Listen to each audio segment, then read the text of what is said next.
Well, hello everybody. Sorry I'm a wee bit late for check-in. Just had a microphone connection issue. So hopefully you can hear me okay and see me okay. Maybe I'll get a thumbs up from you in the chat to see if everything's okay. Okay, here we go. I didn't have a chance to look at who's waiting yet. I can scroll back later and see who's here. But nice to connect with you all. Let's just see if there's some thumbs up for connection. Okay. So one thing I've forgotten to do is to open the curtains this morning. It's a dark winter's morning here. But I think we'll be okay light-wise. We'll just go ahead with curtains closed. Okay.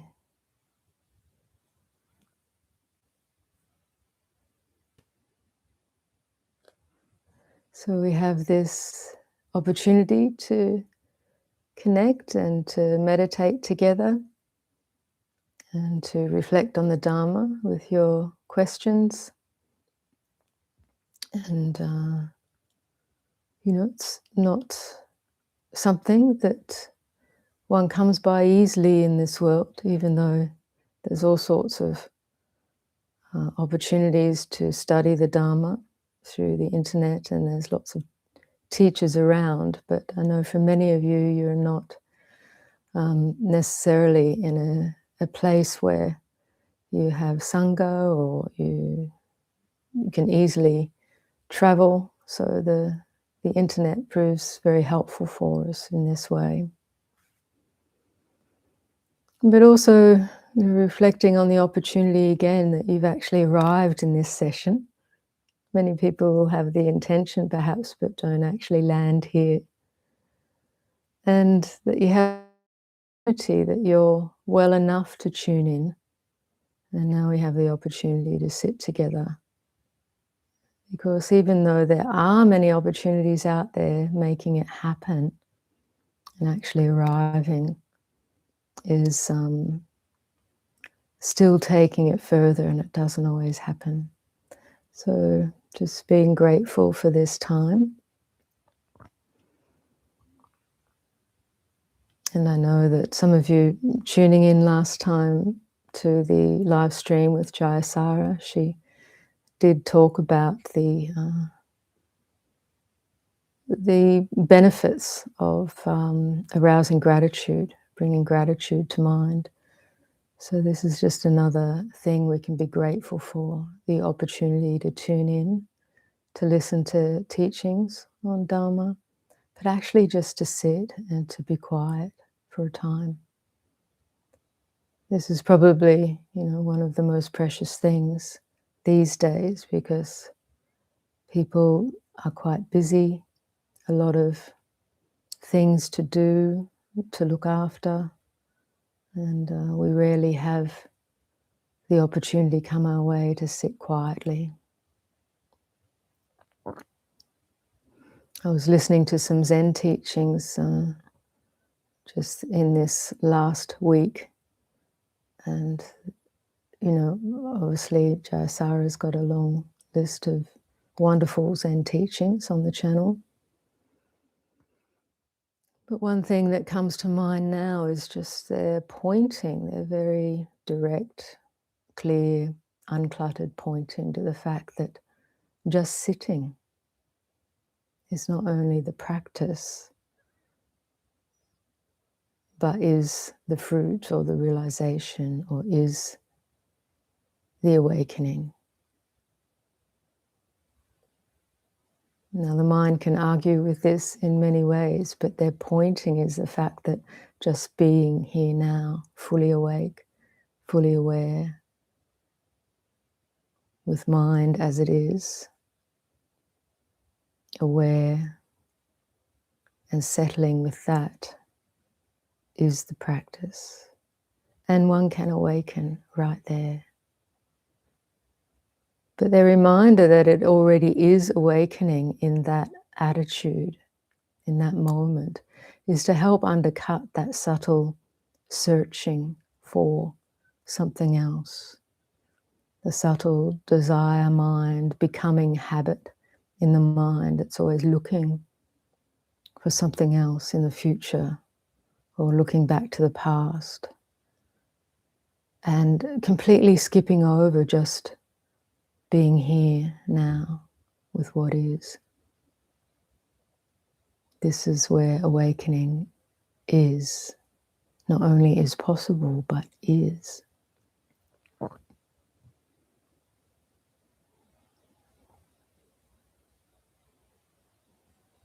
So this reminder from the masters in many ways is precious, because our habitual mind, our habituated tendencies are to keep running, as the Buddha said, running back to the past or running to the future, thinking we're going to find some peace, somehow rewriting the past in our imagination, trying to construct the future in our imagination, thinking we're going to land on some happiness and peace that way.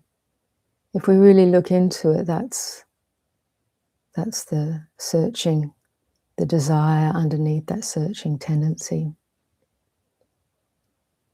And we forget or keep not recognizing that we can stop right here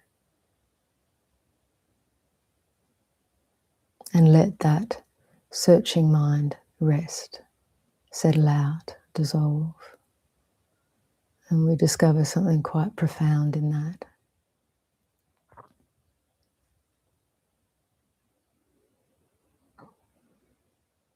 So without further ado, let's go into the guided meditation. And I'll ask you for this time to refrain from using the chat box and just focus on this opportunity to be present with what is. And we'll do this for about half an hour with some guidance. So making yourself comfortable to be able to sit for half an hour, 25 to 30 minutes. And, it doesn't have to be bolt upright, but it's best if your spine can be upright yet relaxed, not tense or tight. Or if you're unwell and you need to lie down, somehow propping yourself up a little bit, still to be comfortable, but have a bit more of that uprising energy if you can. It helps to stay awake and present.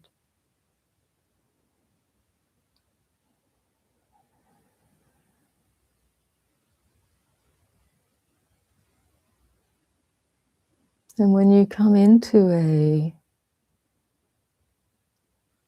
posture that, if it's a familiar posture for your meditation, it can actually help to remind our whole system, our whole body-mind, that this is a time for just being still.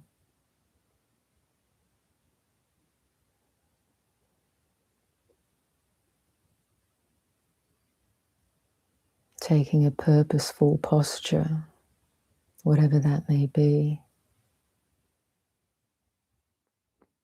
And yet, the sitting on the floor is helpful because of that balance that can happen with the right amount of support under your backside. The spine can just rest upright without strain. If that doesn't work for you, a comfortable chair with a supportive back.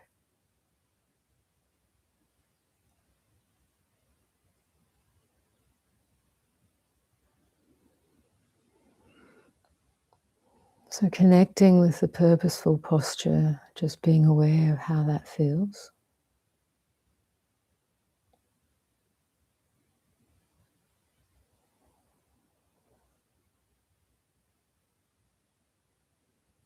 And we quite naturally come into awareness of the breath in this way because the body's breathing, moving with the inhalation and the exhalation.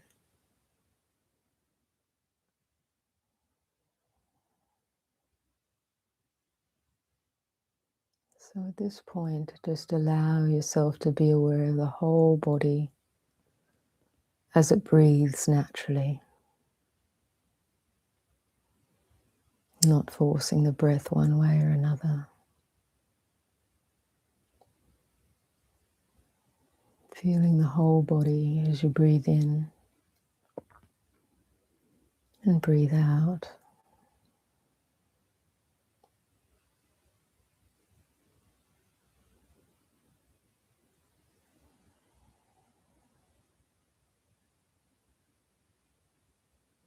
So there'll still be a lot of mental activity.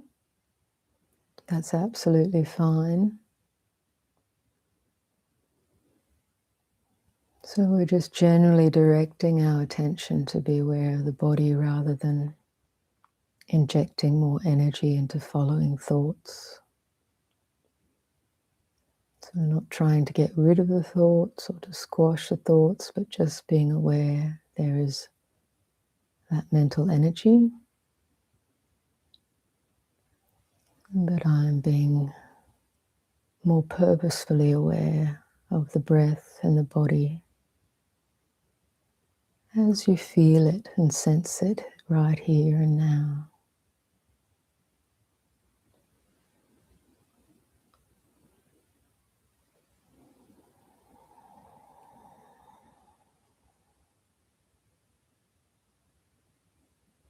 And just observe it for a few minutes. The body and the breath isn't just one constant, static thing. As it is experienced in consciousness, it's this changing play of energy felt through sensation.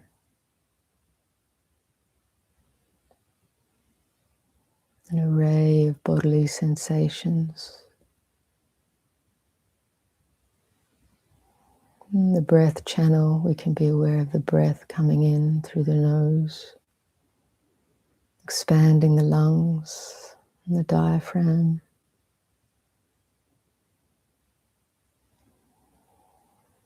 And aware as we breathe out the different sensations associated with the out-breath. Just see if you can be with these sensations of body and breath as they change moment to moment. Just observing, tracking the in and out breath.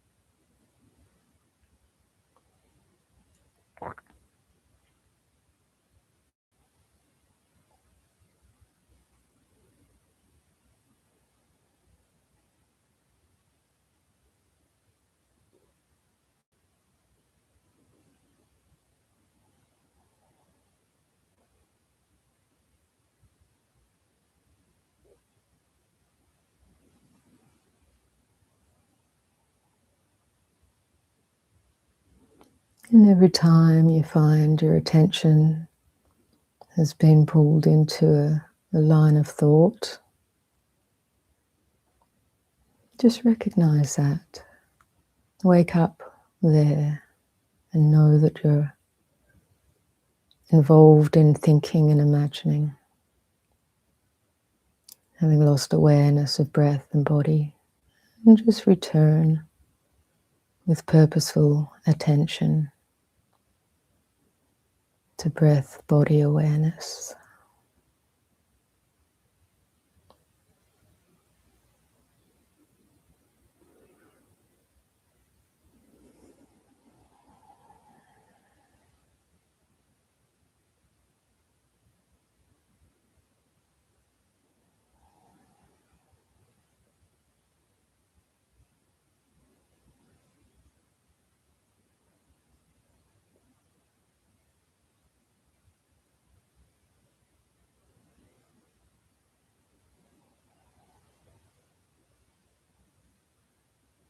And just bring in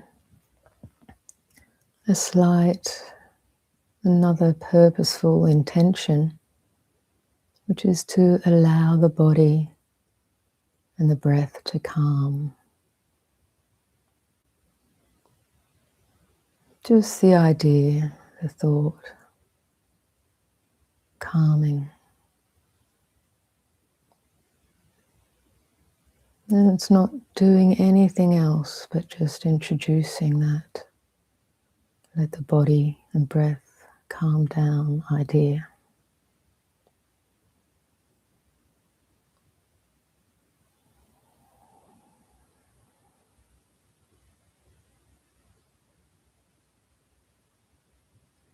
So we're letting it happen naturally.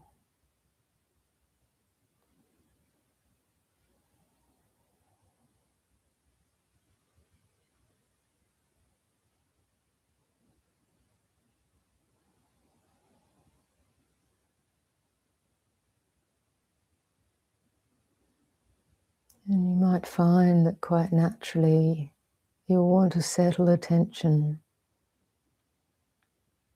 in a more localized area where you feel the breath coming and going. Whether that's around the nostrils or the chest or the abdomen. So if that feels comfortable for you, you can let that happen. Otherwise, we can stay with the sense of the whole body breathing. Whatever feels as though it's more calming for your body-mind.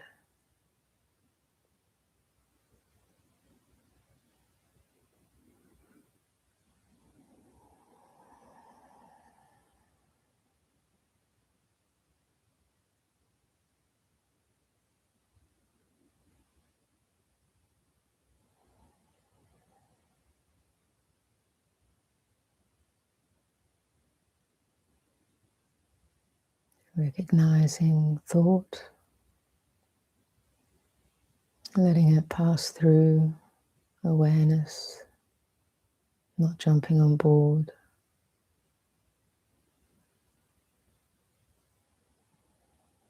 And aware of the breath as it changes.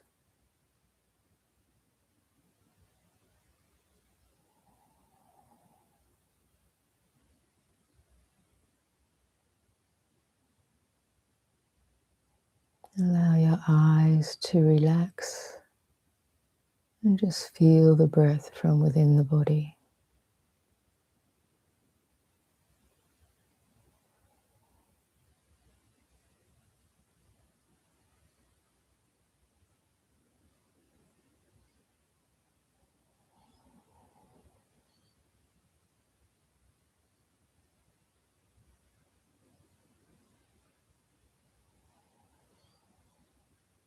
And you can still hear sounds if they're happening in your environment. Hear my voice.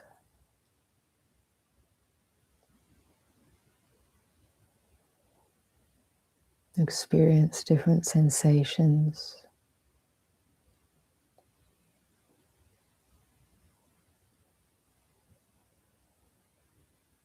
But if we start to follow thoughts about them, just let it go.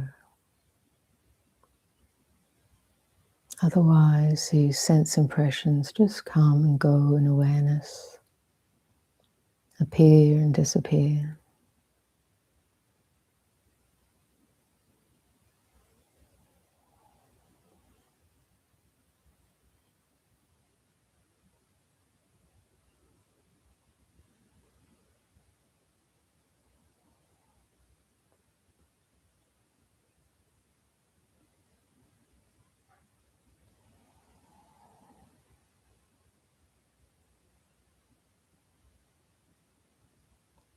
Notice if you're holding any tension unconsciously in the body.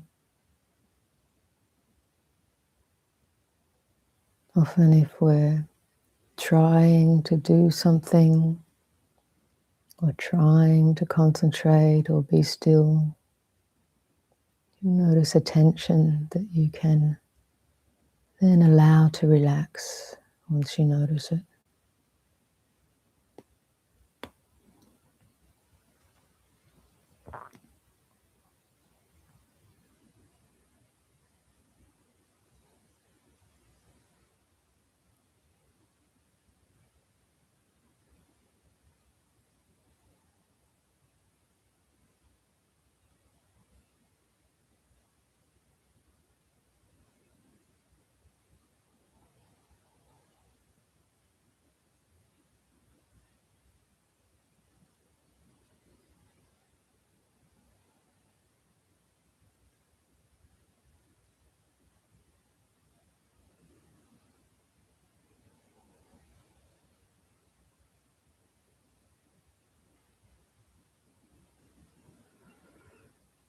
And just notice if you're feeling the quality of calm emerging,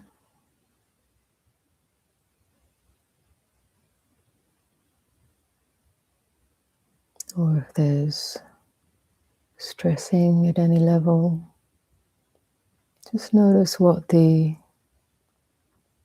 feeling tone of the emotion is.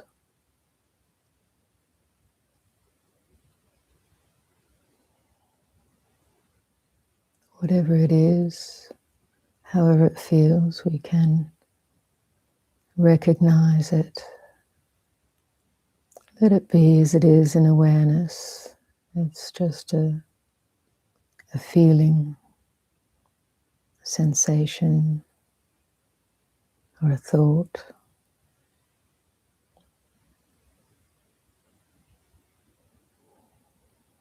And then relax the mind in awareness itself.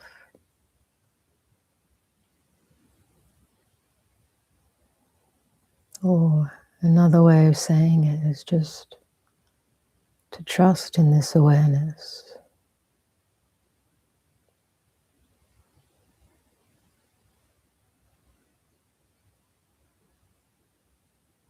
Ever present. You don't have to search for it. It's just there.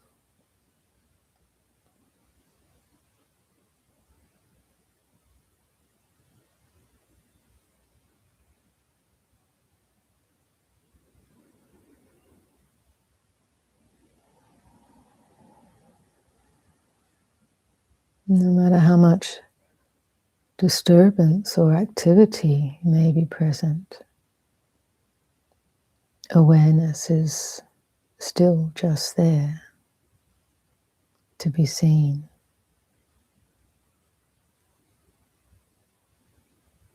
to know.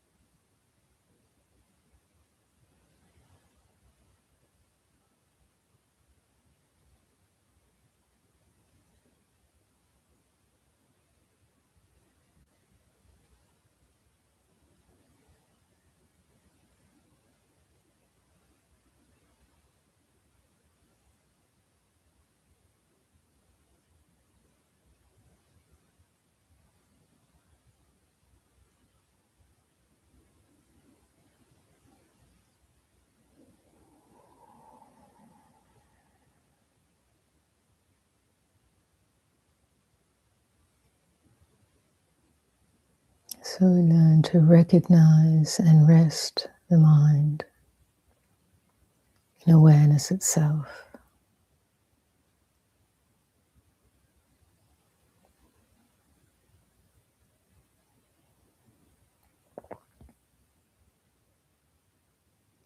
Not struggling with any thing or any appearance that arises. Just knowing it's arising and not following, not grasping.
being awake and aware with things just as they are.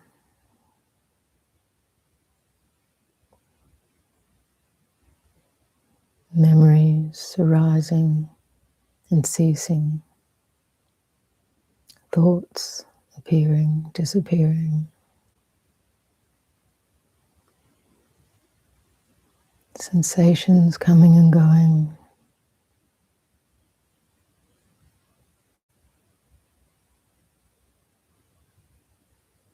Sounds now here, now gone.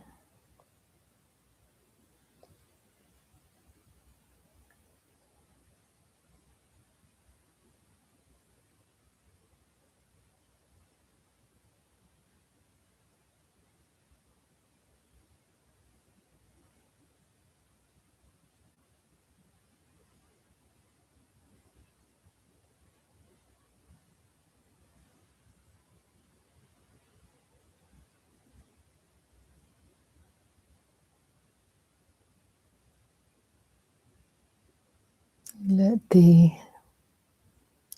the world deconstruct.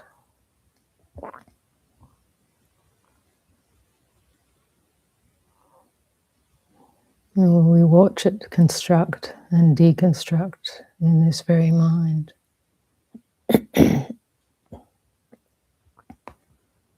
Through thought, memory, projection, imagination. All possibilities arise within this mind and cease right here in this mind.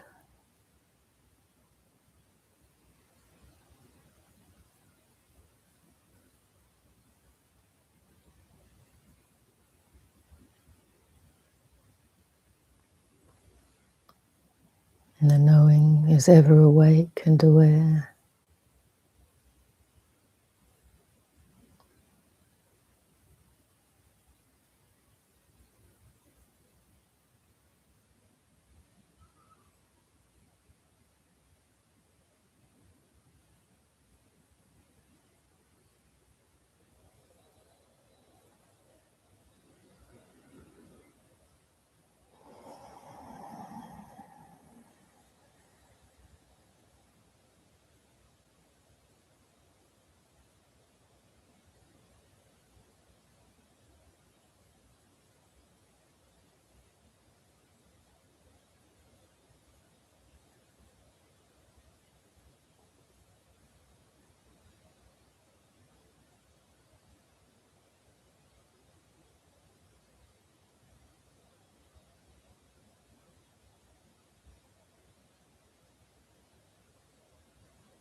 And we notice when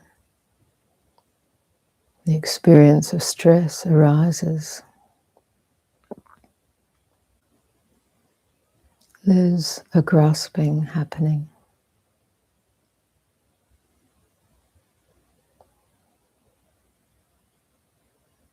Mind has identified with something that has arisen and gets caught in a search.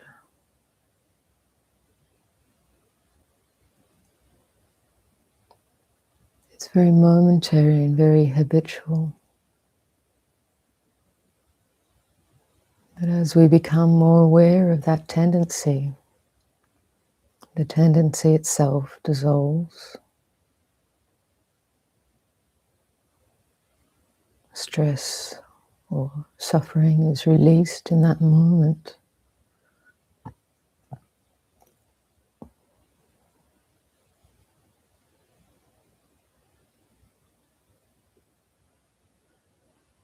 This has to be seen and known directly to be fully comprehended,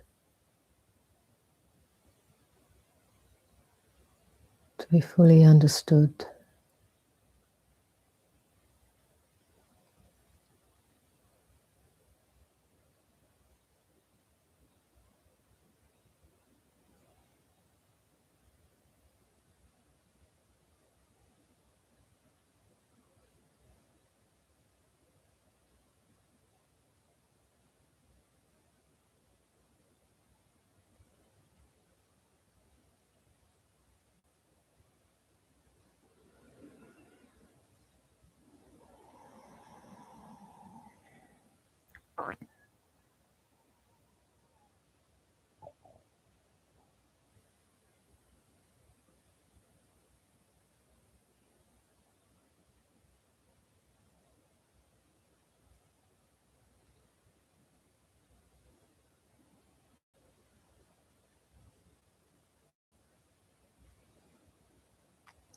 And wherever you find yourself in the meditation, awakening is right there. Enlightenment is right there.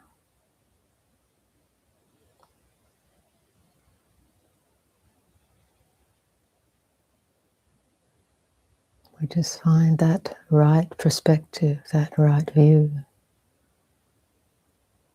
which is the perspective of awareness itself. Seeing the constructing and deconstructing of the world in our mind.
If one feels in a tangle of thought, then just know what that feels like. Be aware of this feeling, a tangle of thought.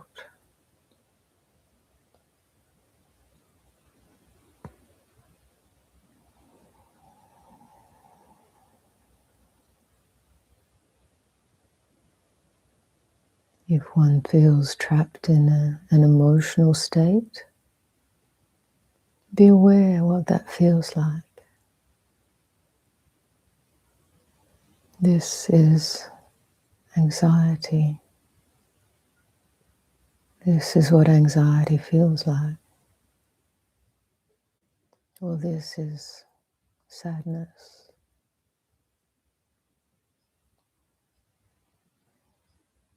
Or this is boredom or restlessness. Know it 100%. Be fully aware of what that mind state feels like right now.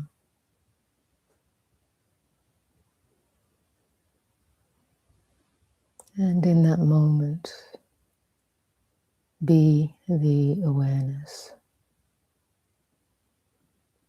which is what you are.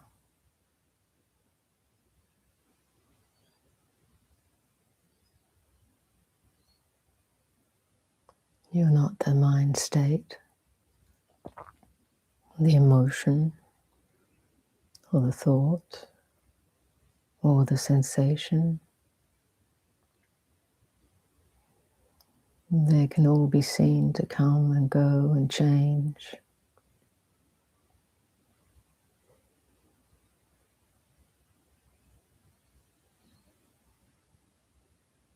Be the Buddha. Be the one who's aware, the one who's awake, the knowing, which is self-sustaining. You don't have to build it, sustain it. You don't even have to go looking for it because it's always here. Just remember.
So we learn to recognize awareness and let the mind, let attention rest with that.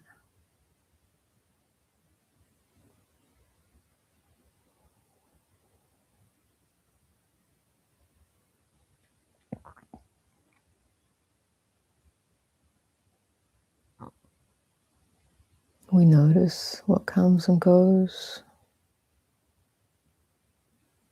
We don't have to make a problem of that.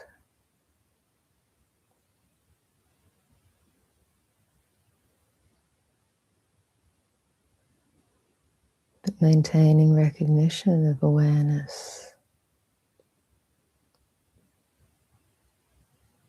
allows what comes to go more naturally, more easily.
Wherever attention goes,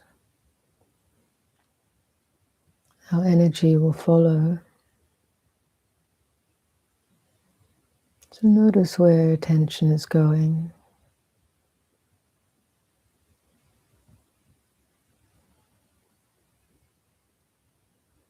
Attention can be pulled here and there through a kind of karmic momentum, just habitual momentum. But with mindfulness, we're remembering and recollecting that attention doesn't have to go searching.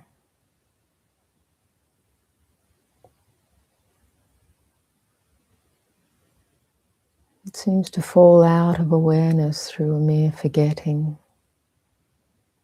kind of falling into a forgetfulness. We could call this the movement of avijja, or ignorance. And then it follows habitual momentum, karmically driven.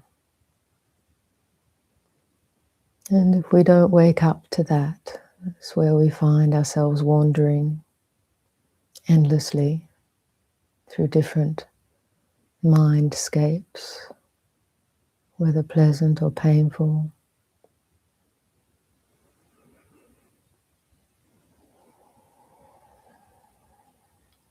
So waking up to what attention is seeking, waking up to where it's moving. Not to force it to go here or there, but in the waking up, attention merges again with awareness, which is its source.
So we're going to bring this meditation to a close.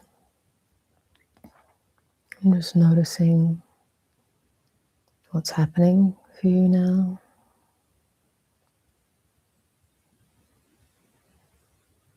Taking a couple of conscious, purposeful, deep in-breaths and out-breaths.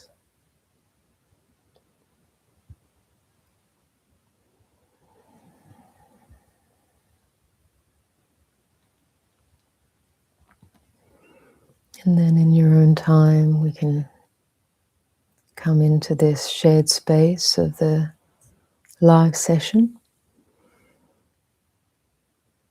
And if you have any questions, feel free to pop them into the chat box and we can discuss them. Any questions about Dharma, about the meditation?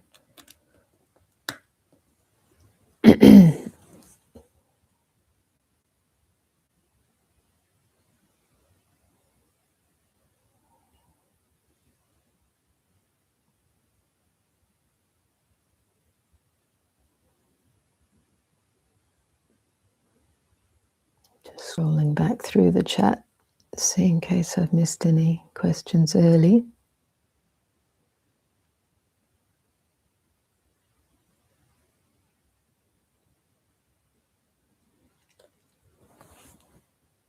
So John asks, may I ask a question? Upon leaving this physical body in awareness, how to remain present, thus avoiding incarnation?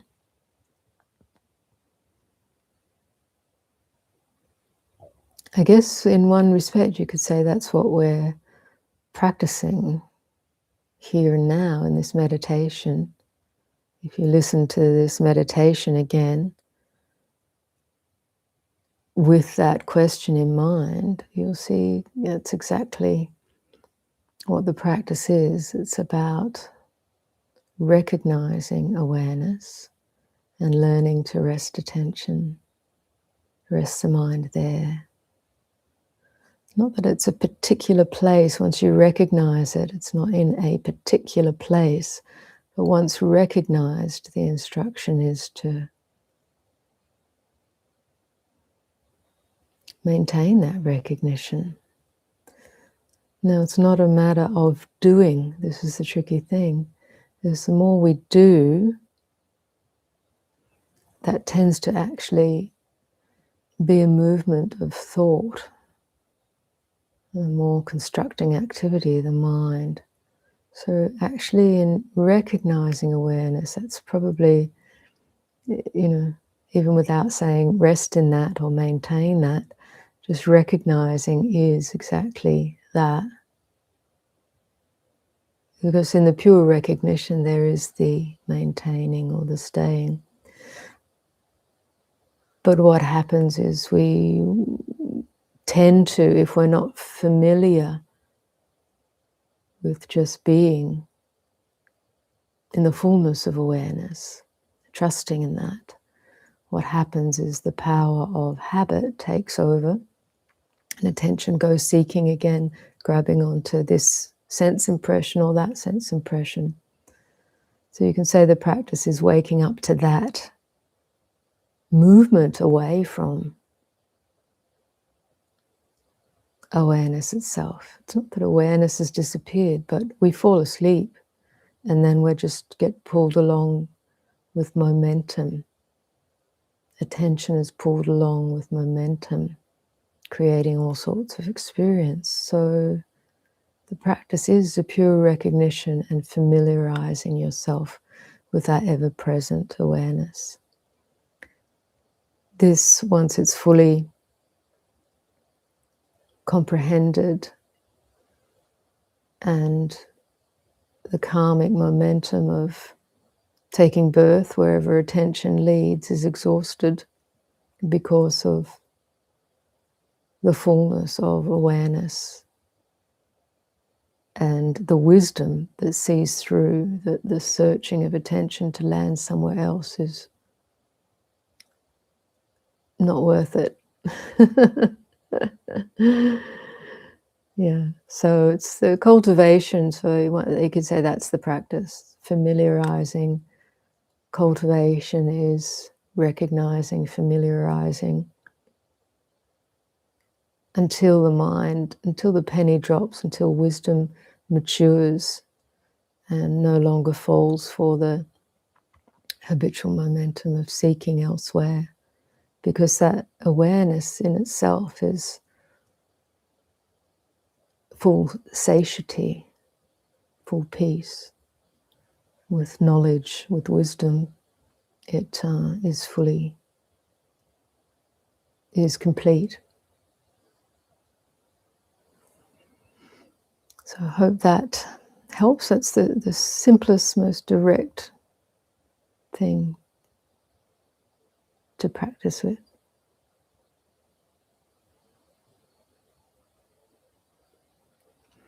Thank you for everything that you do. Your channel has introduced me to so much knowledge I would never have been exposed to. And that's Somaneri Jayasara's channel. I support in many ways, but that was definitely her giving birth to that. So it's reaching and supporting a lot of people, which is wonderful. So when I try, I have trouble identifying what thoughts distinctly. I feel like I'm getting trapped in this somehow. I'm very scared of being deluded. Do you have any advice? Thank you. Don't be scared of being deluded. We're all deluded and we get by along. We get, through life. Don't be scared of it. I mean, some teachers might say, yes, fear delusion, but the fact is, unless we're fully awake, we're all deluded at some level. But the awakening is, as I was saying in the meditation, it's not far to go. It's simply waking up. Awareness is already present. So when I say something like, if you're thinking, if you're caught in thinking, you don't have to know exactly what that thought is about, but when you look, you tend to know. The knowing is there. What we can know is that the mind is stirred up. It's like looking at water that's churned up as it's running over lots of rocks. The mind is churned up. The mind is churned up with mental activity, so we can feel the restlessness, for example. You don't have to have a word for it. You just know what it feels like, because that's how it is. You don't have to have a word for the feeling or the thought. So work on just recognizing mental activity as distinct from physical activity, for example. When we're thinking, there's a lot of neurological activity, that even with the eyes closed, there's movement behind the eyes. You feel like there's a lot of energy in the head, as opposed to recognizing sensations in the body. We could say recognizing sensations in the body is a subtle kind of thought because it appears in the mind, but it is distinctly sensate and not, the conceptual, discursive kind of thinking. So just be aware, thinking, sensation, that can help you discern more clearly mental and physical phenomena. But don't be afraid of not discerning things or identifying things distinctly. It's just know what you know in that moment. That's all. There's not having to know what someone else knows. Just know what you know in that moment. And that which is knowing is awareness itself. So I hope that helps you kind of come out of that little trap. Yeah, don't overthink things in that respect. And I say that very compassionately because I'm someone who's overthought things a lot in my life. But if that's happening, that's okay. Just know, okay, there's overthinking. It's hyperstimulated. That's the movement of the mentality right now. That which knows that is not trapped in that. Just know it as it is. That knowing is already free. You can recognize, breathe out, it's okay. And that thoughts are passing a multitude per second, let them go, let them pass.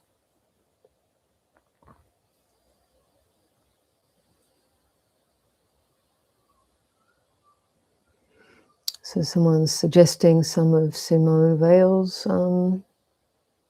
books. Very good. How does one work with the energy of breath that uplifts the upper body, including neck and head? Well, it's about posture, really. One little technique, if you're feeling a kind of a collapsing energy around the neck and head, is to, if you're sitting upright, well, obviously you need to find an upright posture, whether on a chair or cross-legged on the floor. But you can imagine, once you feel relatively, the spine is relaxed, you have to find that place of relaxation. If there's tension in the spine, sitting too tightly up, or sluggish, slugged over like that, that's not helpful at all. So you have to find the uprightness, whether you put cushion in the small of your back or more under your buttocks, so you feel that relaxed uprightness, where you're not having to hold the body erect. The shoulders are just relaxed down by themselves. And the arms aren't stressed, so you've got them resting in your lap or on your thighs. Now from that point, you can imagine at the base of your spine, there is a bit of string attached at the base of your spine, and travels all the way up the spine and comes out at the crown, up through the neck and up through the cranium, comes out the crown of your head. So this is just an imagination. You imagine there's that string, and that someone is just very gently, compassionately just pulling that string a little bit as you sit there. And it aligns your spine perfectly upright. And you might find then that the chin rests down a little bit so that the neck, the vertebrae along the neck elongate a bit more. Just imagining that little scenario with someone just pulling gently at the top, that string through the spine. Can align things. Then you relax again within that alignment. And just check that your breath is able to move freely as you breathe in, that the lungs expand and the little expansion in the diaphragm or the abdomen, and that it expels freely.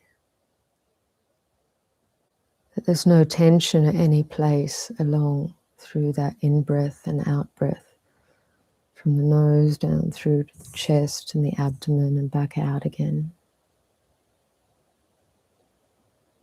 So that's my suggestion for you, to work with the energy of breath to uplift the upper body. Yeah, that feeling of a gentle tug on the piece of string can elongate the neck there. So someone asks, how can you tell when you have awakened? The definitive telling is the ending of all suffering. When all mental suffering, all emotional suffering, there may still be physical discomfort and pain that one deals with, but one no longer makes a problem out of that. It's very clear. This is the concern of the body only, and one is not identified with that. And there's peacefulness and there's equanimity.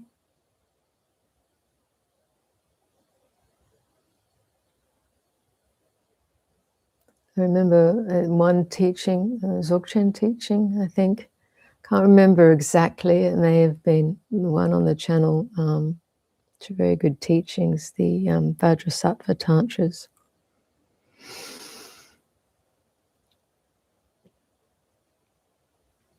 There's a line in there that says, if you're not dwelling in the, something I'm paraphrasing, if you're not dwelling in the bliss of Dhammatta, you're caught in delusion. You know, you're rolling with delusion. So I think that's a pretty good, you know, criteria. One would feel the bliss of awakening, no longer suffering mentally or emotionally, but also have great clarity as to why and how that is so, because the mind is no longer believing in and identifying with the passing show of mental and physical phenomena. But there's full clarity and wisdom and compassion in relationship. The mind, the heart is guided with innate compassion and wisdom. So no harm emerges, no harmfulness would emerge from that being.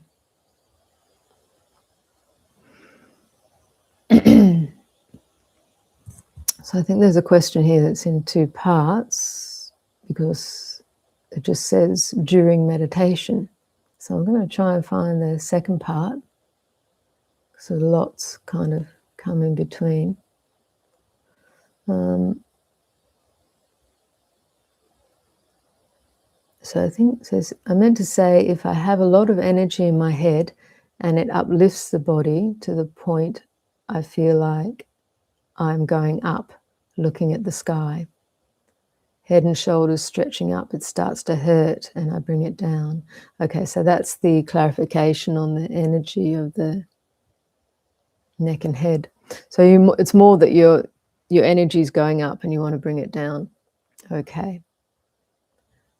Okay, well, definitely then bring your attention to physical sensation in the body. Feel more intentionally the posture, your sitting posture, and the weight of your body sitting on the cushion or the chair. You can use that as your meditation object instead of the breath. So you're learning to, or you're letting that be your touchstone for awareness here and now. That's what the meditation object is. Coming back to present moment awareness after, when you've been traveling in thought or imagination, being caught up in different mind states, the touchstone for awareness is, we were using the breath and the body, but in this case for you to bring your energy down and ground it, sensation in the body. You could actually, if you want to work with the breath, still with sensation in the body, feel the breath as it gently moves through the abdomen rather than anything up here. Sometimes people, if they connect with the breath around the nostrils, they can get a bit, the energy stays up. So come down. You can even put your hand on the lower abdomen and feel that point of connection through that physical sensation. Work with that, or just the feeling of sitting, the weight of sitting as your touchstone for awareness, and see if that helps. If the neck is starting to hurt as the energy is going up, obviously it's the craning. Often that happens. So one point of posture is just to let your chin dip a little bit. You know, we tend to go like that. Let your chin dip slightly, and that lets the neck relax. So I hope that helps clarify. Now, just coming back to where I left off. Okay. In meditation, I let my awareness rest in the open silence. In life, I still feel this silence. In a busy shop, I could feel the stillness and silence. I assume this is normal. Well, that's really good. I mean, that's, in a sense, the purpose of meditation is that whatever we're cultivating doesn't just remain in the meditation session or on the meditation cushion. It is something that we enter our everyday life with, and because our everyday life is actually not that different. It just is a little busier. We're moving the body and we're experiencing more things. So if you can still have that connection with silence and stillness as you're moving, this is ideal. This is a good result of meditation.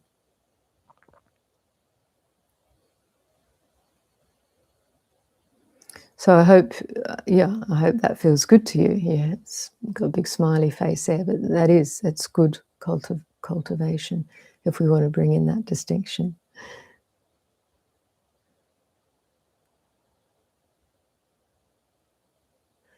Late in today's guidance, you mentioned attention merging with awareness, which is a source. Does this mean that attention is part of our identity? And is it one of the last parts of it to dissolve? So it depends how you're using the word identity. Usually in the Buddhist tradition, often we use the word identification as the movement of the mind, more of ignorance that wants to identify with limited things, wants to define this as me, myself, mine, and relate from that position, which is the unsatisfactory situation we need to wake up to, that identification, identifying with this, that, or the other. So we wouldn't necessarily say that attention is part of our identity, or even that the source or awareness itself. We wouldn't tend to use identity with that, because in this tradition, identity will tend to imply a limited identification. So when we say that awareness is really who you are,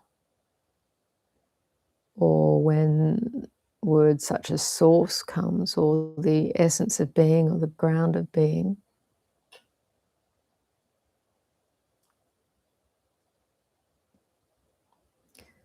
the instruction or the practice is just to rest in that, rather than even identify with that, because the movement of identification is actually conceptual and limited and limiting in and of itself. So it's more just a recognition of what is in reality, in your direct experience. So attention, when I say attention rests in awareness, this is coming from experience. It's more like attention is a kind of a knowledge and knowing, but it tends to land on things, follows things, like a butterfly flits around, or the monkey mind just swings from one branch to another. So we have this sense of movement with attention going here, there, and everywhere. So when we talk about learning to rest attention in awareness, it's finding that stillness, pervasive stillness, vast stillness while there's still awareness, wakefulness, which is inherent there. So you could say, yes, attention dissolves, because that could be the experience, like the wave dissolves back into the ocean. Waves of attention, they're little peaks on the surface, but they're always part of the ocean, and each individual peaking wave dissolves back into the ocean. So in that sense, we could say it dissolves. But still within our everyday life, attention is something that is part of the mental functioning.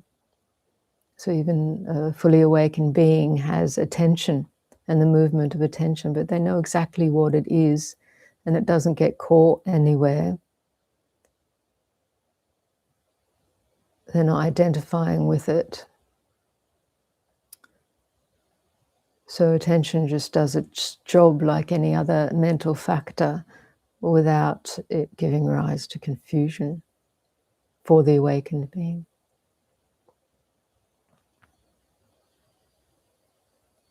Can you please talk about when ideas or inspirations come into awareness?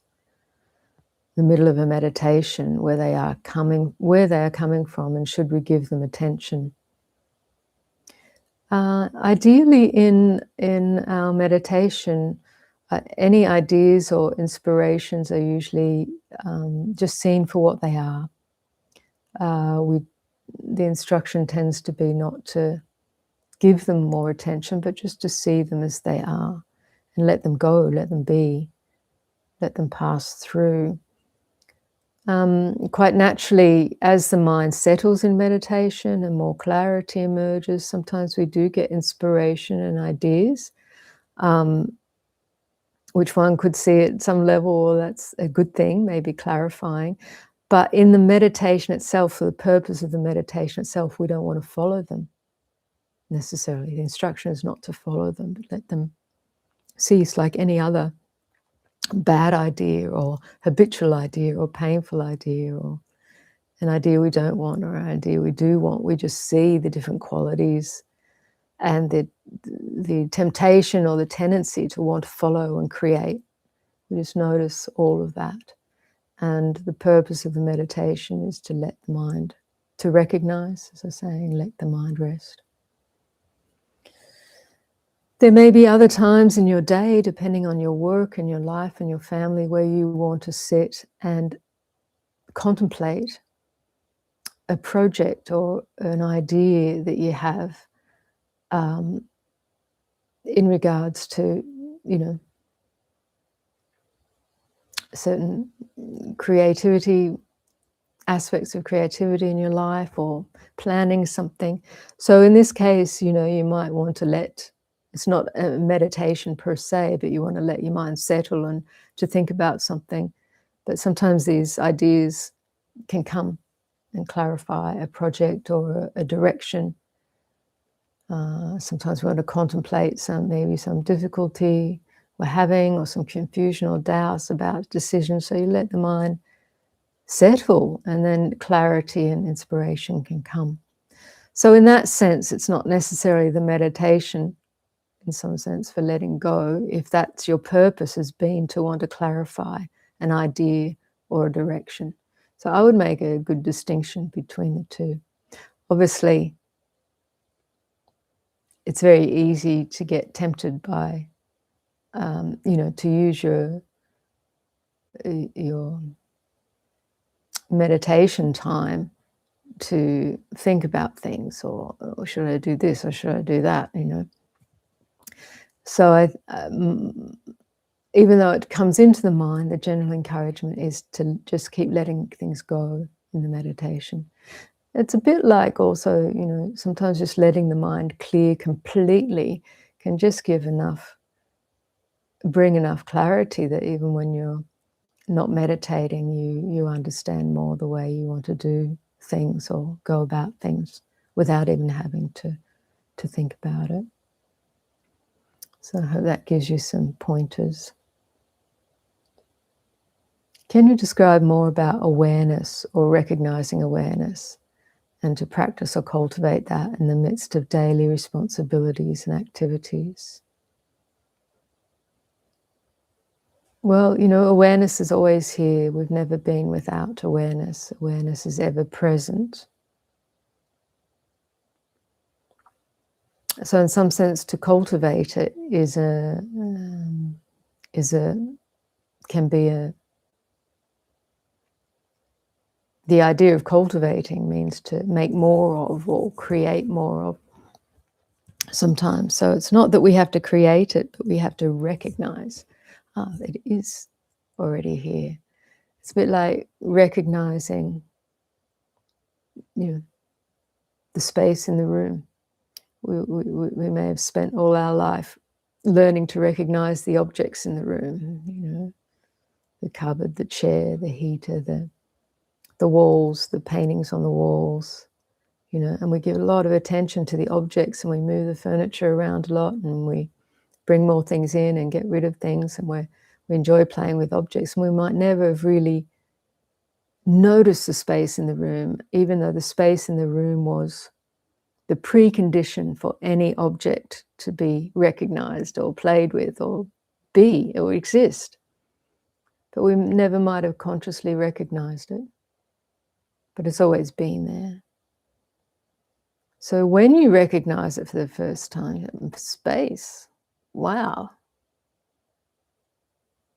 It's a different,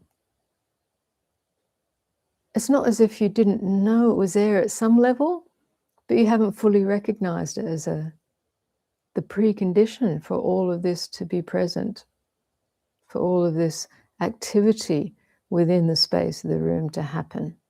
And yet your attention has been locked onto objects and other ideas about moving things around and making different spaces and enjoying this and not liking that, you know? So locked onto more limited things. But when you notice a space, you're like, wow, that feels different, just noticing space. And it gives you a different perspective on all the objects and all the activity that you've been engaged in that room. And you realize, oh, you quite like noticing space, it's quite peaceful, whereas noticing objects and moving them around and playing with them is actually quite stressful.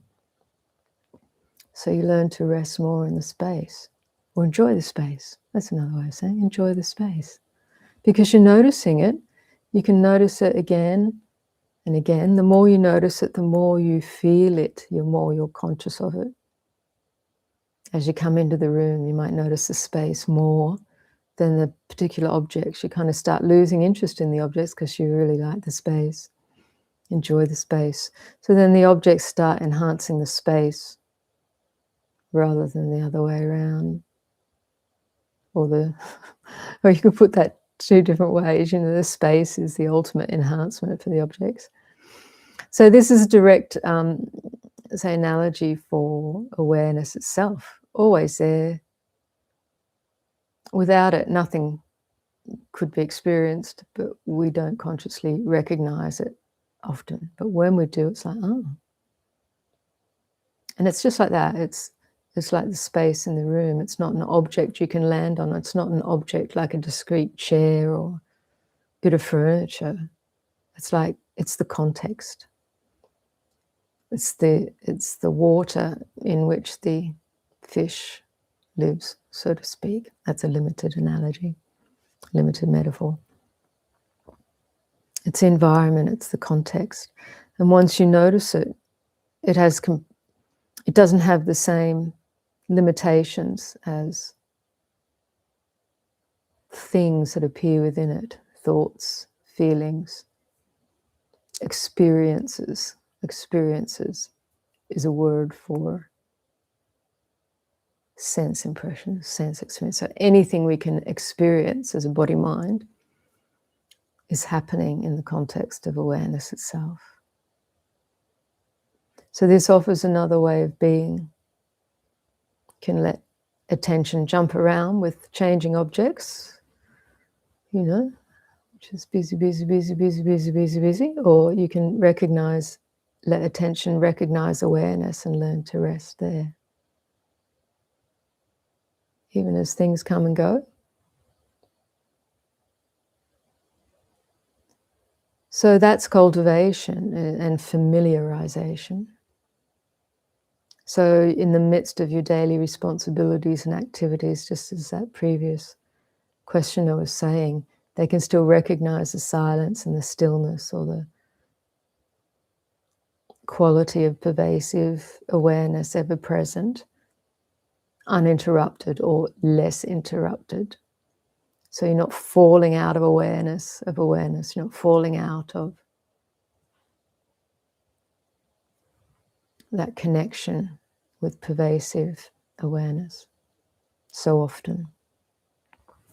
So I hope that helps. I've been practicing celibacy lately and have been shocked at the energy that it provides. Can you talk about the retainment of sexual energy and the practice of energy control. I haven't really practiced energy control. I've been celibate for a lot of my life as a monastic. I wouldn't call it retainment of sexual energy, but just not acting on or refraining from acting on sexual impulse. But then, at a certain, depends on your age, when you're younger, sexual energy is far more vibrant and seeking expression. As you get older, that really fades out, and as you practice with letting it go, it really fades out. So, that movement out. So rather than retainment, it's more the energy becomes integrated and suffused within one's whole system. So it's not an energy of going out seeking satiety through some sexual experience. It's a very strong, addictive kind of pattern in the mind. So once the energy is more integrated and not giving rise to a lot of impulses, there's just a lot more peace, a lot more satiety just in being. And so this is what it's been like for me as a woman. I'm not sure if you're male or female or intersex or however you identify on the spectrum there, but it can be different for I know, between men and women. The male system with a lot more different hormones can be much more challenging working with celibacy. So that thing about retainment of sexual energy sounds a little bit more of a masculine take on it, to hold it in. But it may be that I'm sure there's plenty of information about that and speaking to it from different points of view, perhaps yogic points of view. But that's just what I can share from my experience. Should awareness feel spacious? I think I'm practicing awareness, but it doesn't feel spacious, but restful. Okay. I think awareness is naturally spacious, but you may not initially perceive it like that. So that's okay. So you say here, it doesn't feel spacious, but restful. So just notice that quality of restfulness when you're experiencing that restfulness. Just let your attention stay with that quality of restfulness. And as you do that, it may just be that you're not discerning, you're not, just discerning that experience of space. But for me, when it's restful, there's a certain spaciousness, because rest, in my experience, means that there's more space, there's less agitated mind. Agitated mind is busy and cramped, full, but when it settles, more restful, it feels more spacious. But stay with that perception of restfulness and notice what that is for you. Like, it may be that thoughts are coming and going less frequently. So if you want to explore what it is to perceive spaciousness, when you're aware of a thought, notice its appearance, its arising, and notice it's gone, it's ceasing. Notice the ending of thoughts. Notice the end of the out-breath, for example. And with the ending, the mind can perceive the space at the end of the out-breath before the beginning of the next breath, or the gap between thoughts. You can even practice deliberate thinking to purposefully keep attention in the gap between the next deliberate thought, one deliberate thought and another, just to point the mind to recognize the space. So space in the sense is somewhat relative, space between thoughts, space between breaths, space between sounds. When you get used to this, recognizing this arising, ceasing pattern of sense impressions, whether it's seeing, hearing, smelling, tasting, touching, thinking, or sensation, you notice arising, ceasing, which is a little busy, but then you start to notice the arising, ceasings get a little more thin, become less. And in the becoming less, there's more space between them. So we literally just notice the space between impressions. And within that space between impressions, you recognize awareness more clearly. So this quality of space and awareness.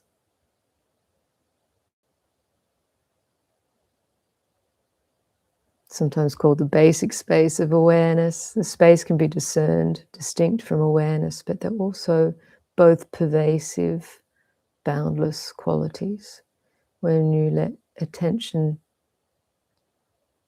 look into that, it finds no edge or boundary. So this is where there can be a deep rest in awareness, or the basic space of awareness. So something to explore.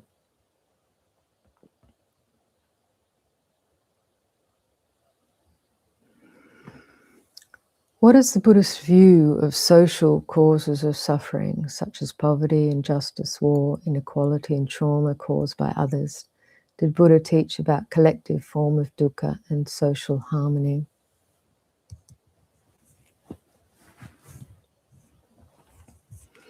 Well, definitely social harmony was, he didn't teach lessons on social harmony, but everything that he taught leads to social harmony.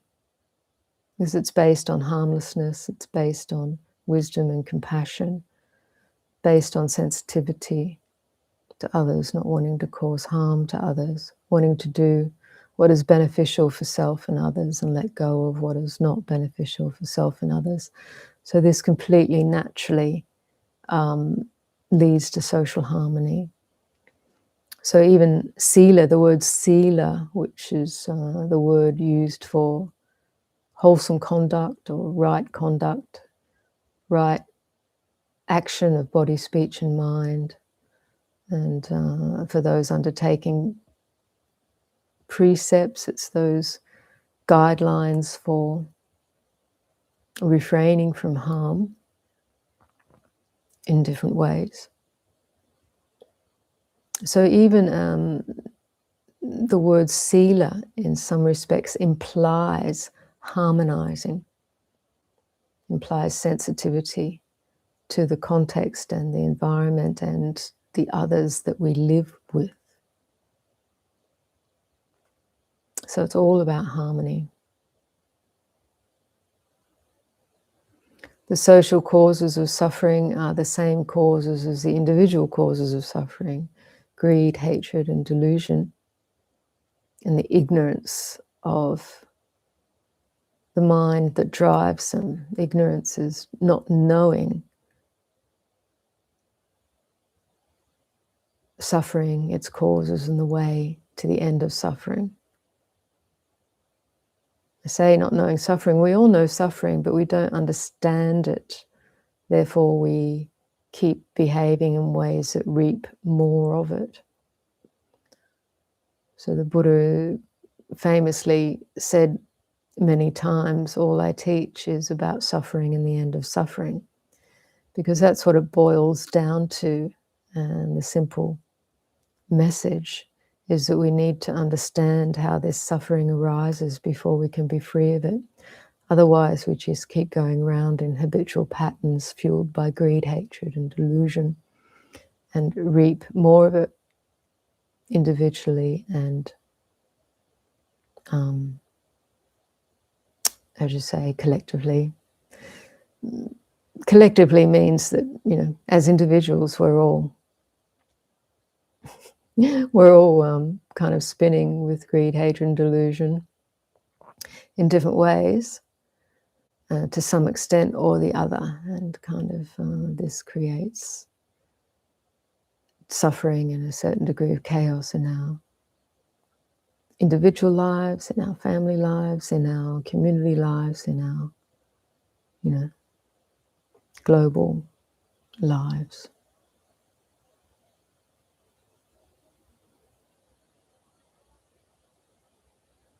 So yes, in that respect, there is those causes of suffering that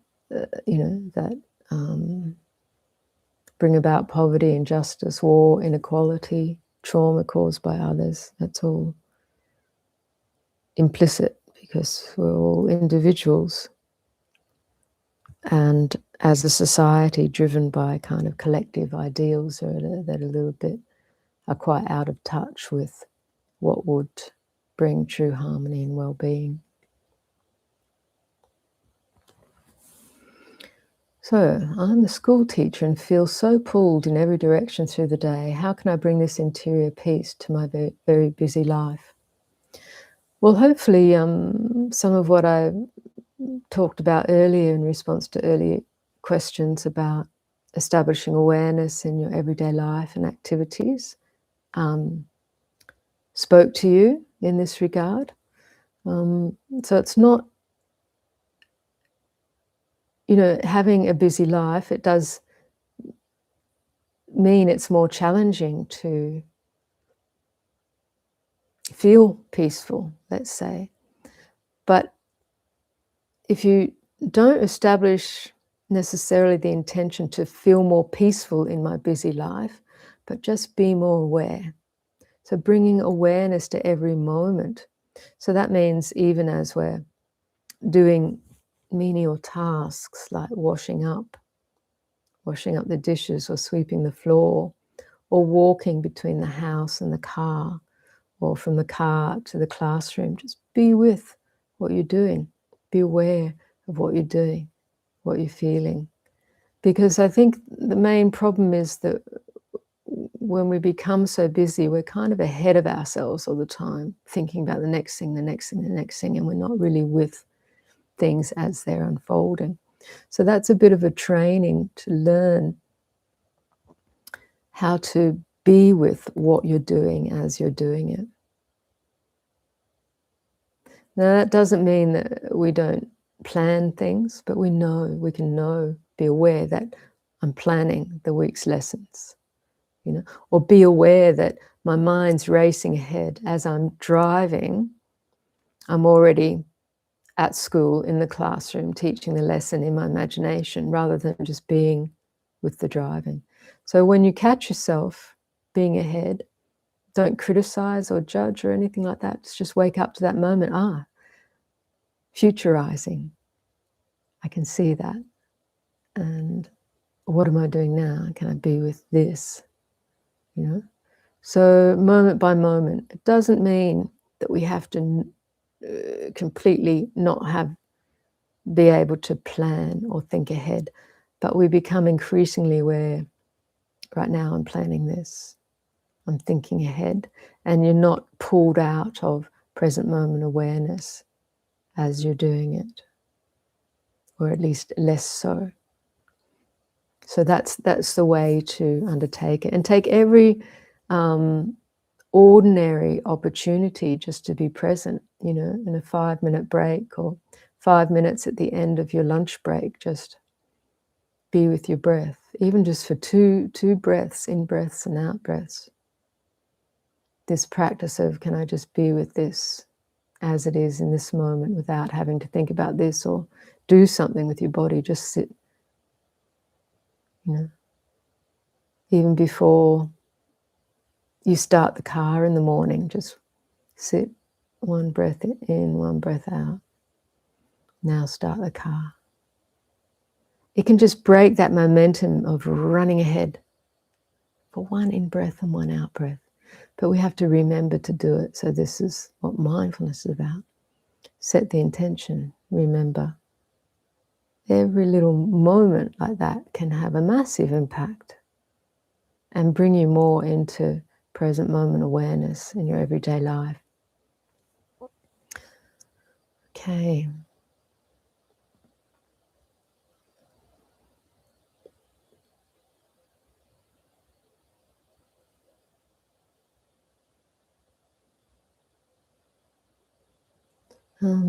Sorry, things jumping around a little bit. Lost where I was.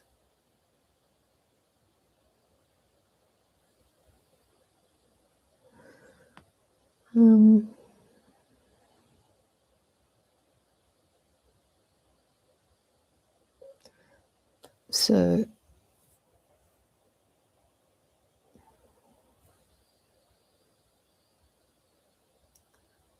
just a few comments there and a question I'd looked to before.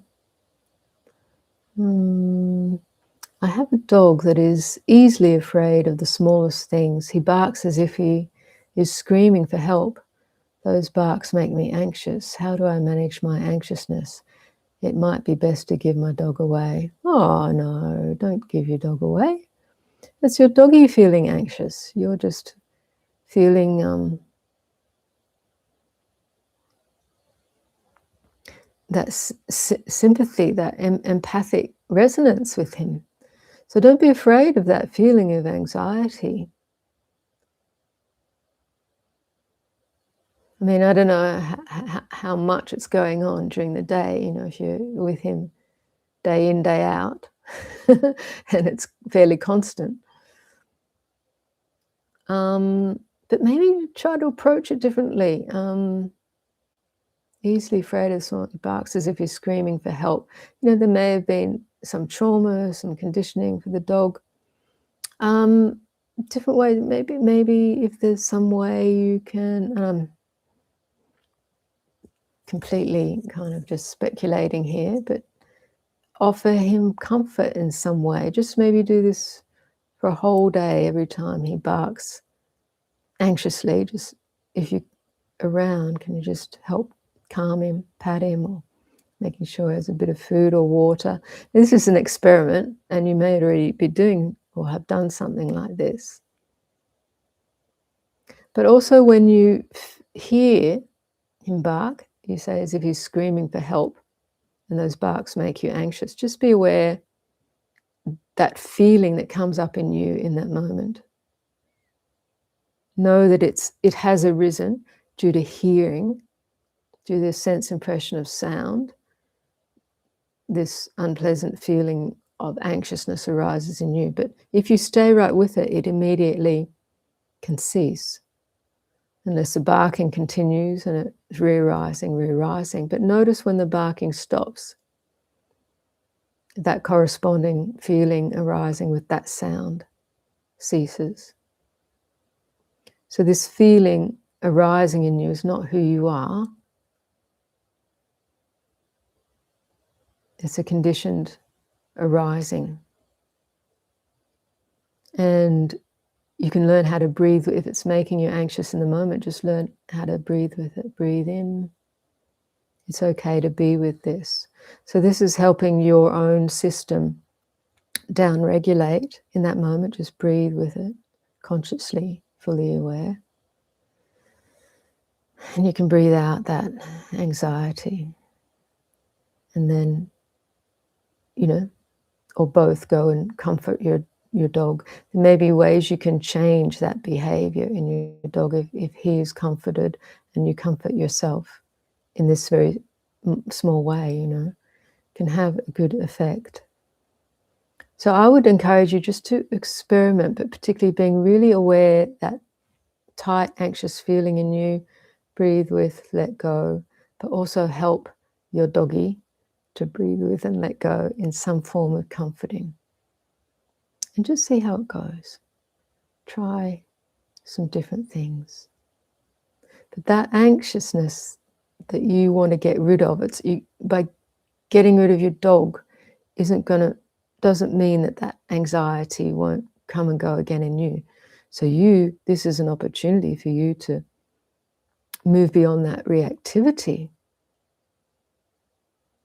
Not push away the anxiety, but breathe with it and let it go.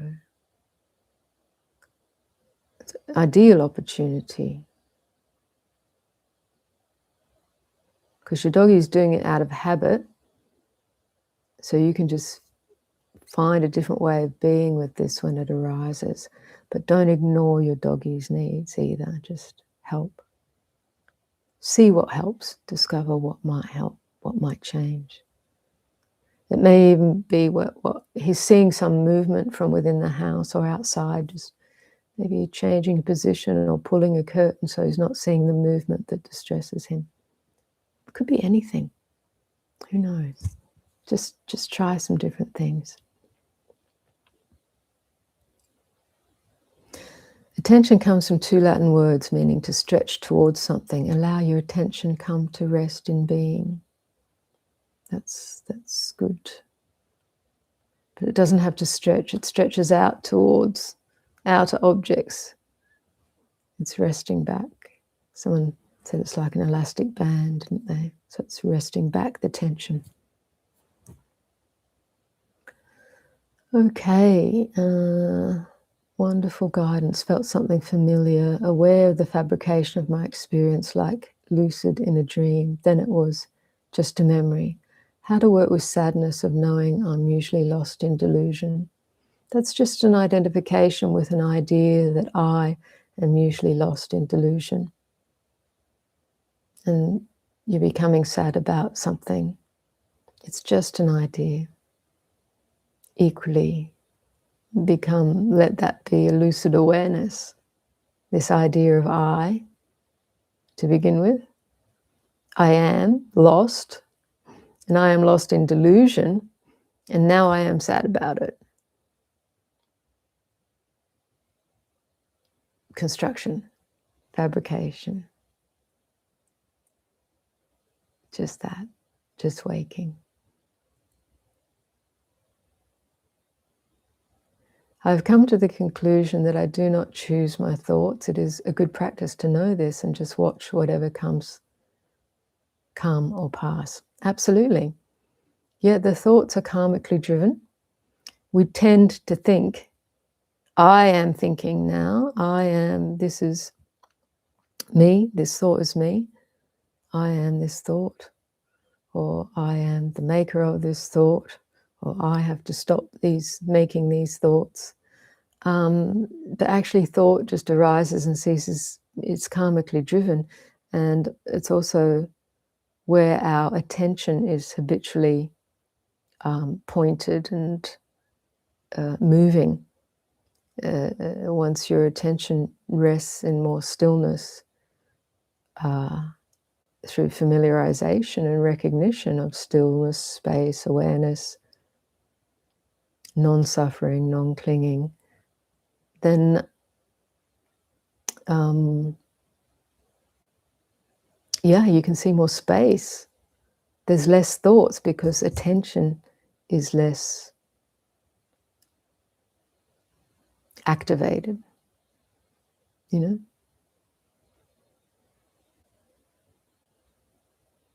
So it's an interesting exploration in meditation as to what leads to what. Not that you drive it, but you start to see that if you learn to rest attention, there's less and less thoughts. So what's going on there? And sometimes thoughts just come and go and you completely see, it wasn't me who thought that. I know that sounds weird, but thoughts just arise and cease in awareness. And you can be fully present for that. Like any other sense impression, the mind constructs thoughts and ideas, based on karmic momentum and patterns. And sometimes they're just kind of reactions to other sense impressions, just like a associated thinking. So seeing them rise and cease is the best practice, just as they are. Not me, not mine, impermanent, insubstantial, they come and go by themselves. If awareness is ever present, then why can't we see it, be it, etc.? Or are we being it already, but we are also being something else, so we cannot notice it at the same time? Yeah, it's kind of like that. Its attention is pointing elsewhere. It's like, attention is a focused beam of light, like a torch in the dark. You can focus on the chair or the picture on the wall, but you're not really seeing much around. It's quite a focused beam of light. Doesn't mean there's nothing else existing in the room. It's not seeing it at the moment. But when the sun comes up, suddenly everything's illuminated all at once. You don't need that torch. Everything is seen all at once. So it's a bit, it's a crude way of talking about the difference. So, yeah. Everything is as it always was. It's just not always seen clearly till that sun, that awakened awareness or luminous wisdom becomes apparent.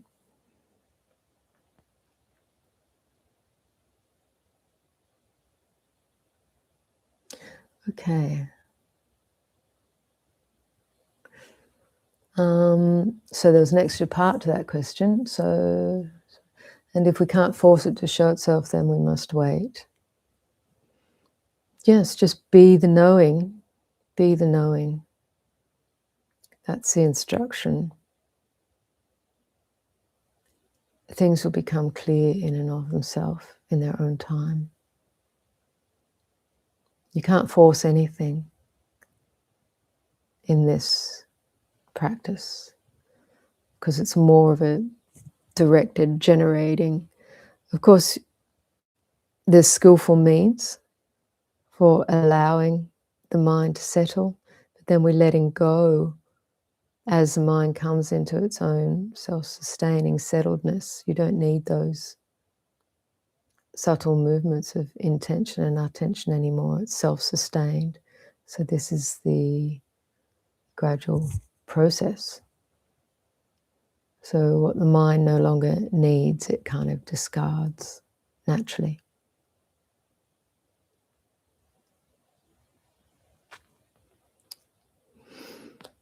Getting to the end of our questions and the end of the session. How do I become a nicer person? Practice everything that we talk about in this, in these live streams and in this channel. Just if you have the one intention to refrain from harming in your life, yourself or anyone else, you will be a nicer person.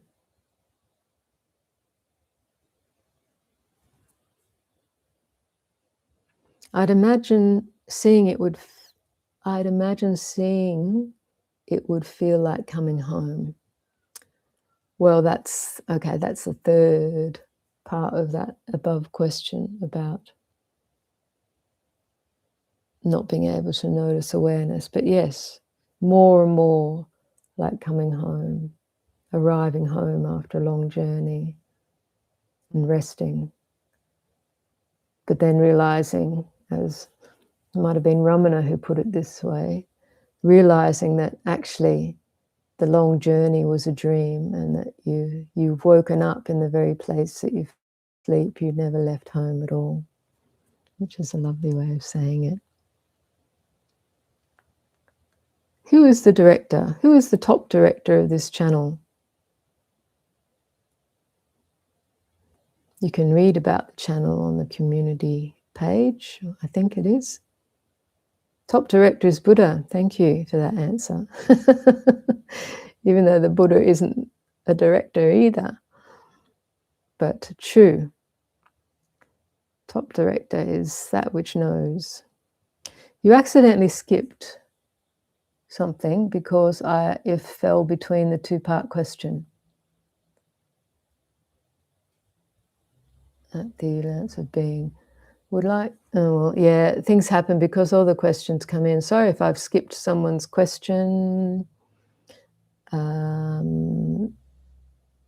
Because it came in two parts. It's the difficulty of this kind of thing. I can't really find it just yet. That's a being.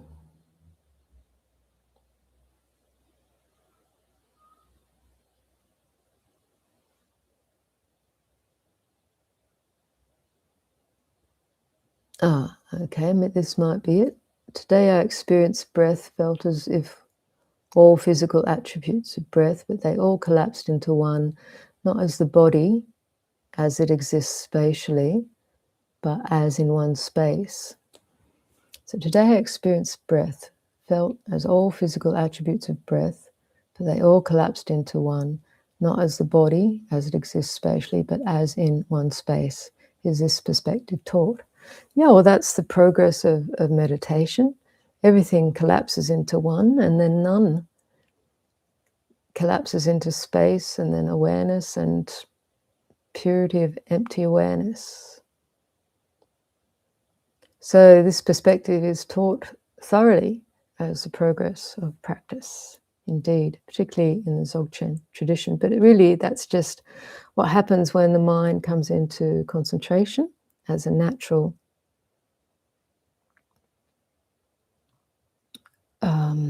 development of sitting and being aware of what's happening. The samadhi factors come into play, and as I was saying just before, attention is moving less, so less and less is appearing until everything collapses into empty, spacious awareness and the purity and clarity of being, and you see that that's the essence of things, empty awareness. And the wisdom factor, the clarity, can emerge more fully within that. So understanding, getting to understand what the mind is and how it creates and how things come and go and disappear is all the learning in practice. And how the mind creates, constructs, and how things deconstruct. It's all about learning how we get caught in suffering when we identify and get trapped in thought or imagination or identification with any experience and situation, but also how we can let that cease as it naturally does and disappear and discover the inherent freedom of the mind that is not identified, not clinging to any of this appearing phenomena.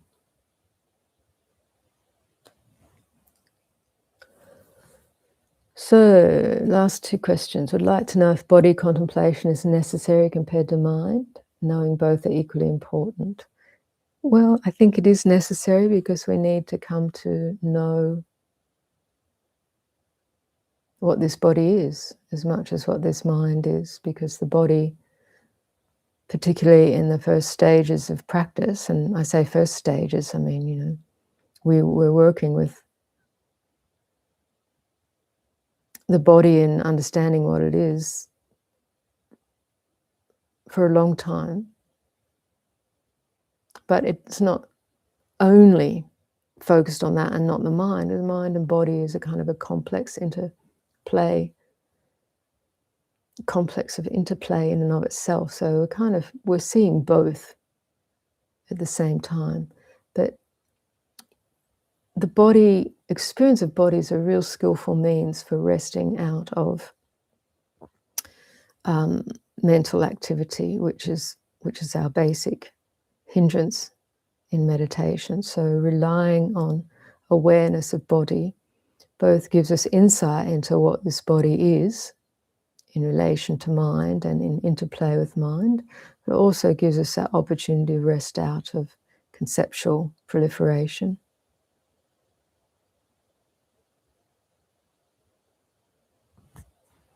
Can you talk about awareness of Ayya versus awareness of basic space? So Ayya is a term that gets used differently in different Buddhist and also Advaita traditions.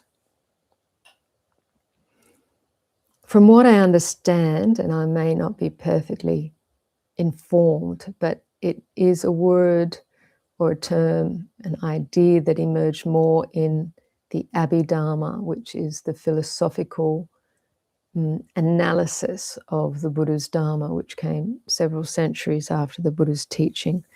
I don't think in the original Pali Canon, the word Ayya was used by the Buddha.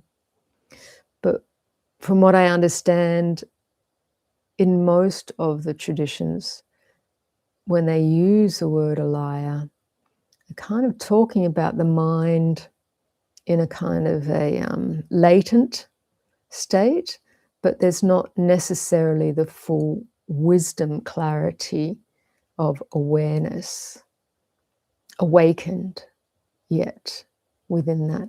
So on an experiential level, it can be pointed to as a kind of a place where you can get a bit stuck in your practice, where, okay, nothing much is happening. It feels there's, some awareness, nothing much is happening, but there's not the clarity, and there's not the wakefulness, and there's not the deep peace. It's a kind of an okay place to hang out, but it's a stuck place. There's no real clarity, there's no real wisdom emerging. So I don't really know how else to talk about it without a specific context from a specific tradition, because when teachers refer to it from within their own traditions, it's often referring to a different aspect. So I'd have to speak to it in context. Maybe the kind of latent level of the mind, but without full wakeful awareness. So it might feel somewhat peaceful, but it's not liberation, it's not wakefulness, and not necessarily even on the path. But some traditions might speak of it as a kind of part of the path progress, accessing that, or speak of it as a kind of a continuum, a mental continuum that somehow holds the effects of karma, which isn't the way the Buddha spoke in this regard at all. I think it possibly a concept that came into being to somehow try to explain how karma works, that somehow these impressions are stored in some latent form of mind. So sorry, I'm a bit hazy on that, but hopefully that gives some idea. So it's 2 hours we've been online, so I'm going to finish up there. Thanks for joining. I hope it's been helpful. And just to let you know that both Seminary Jayasara and myself are going to take a break over next month. So we won't be doing any live streams in July. And we will come back online for a live stream in the second part of August. And we'll put that date both up on the website and on our Hermitage website, that is, and on this channel. So you'll be well informed of the date ahead of time for the next live stream. So we'll take the opportunity to have a break and have retreat. And in the meantime, there's lots of live streams you can return to listen to some guided meditations. They're all stored archived under the live tab. here on the YouTube channel, and lots of resources, of course, you can use for your meditation. So I hope that you all got something out of today's, some kind of guidance out of today's session, and I wish you all well over this next period. And yeah, let's do what we can to bring more blessings and benefit into the world, that is, into our own lives, into our own family, into our community, our workplaces, by bringing more awareness, which has compassion inherently present. More awareness means more compassion in the world. So go well, everybody. Take good care, and we'll see you later in August. Okay, bye for now.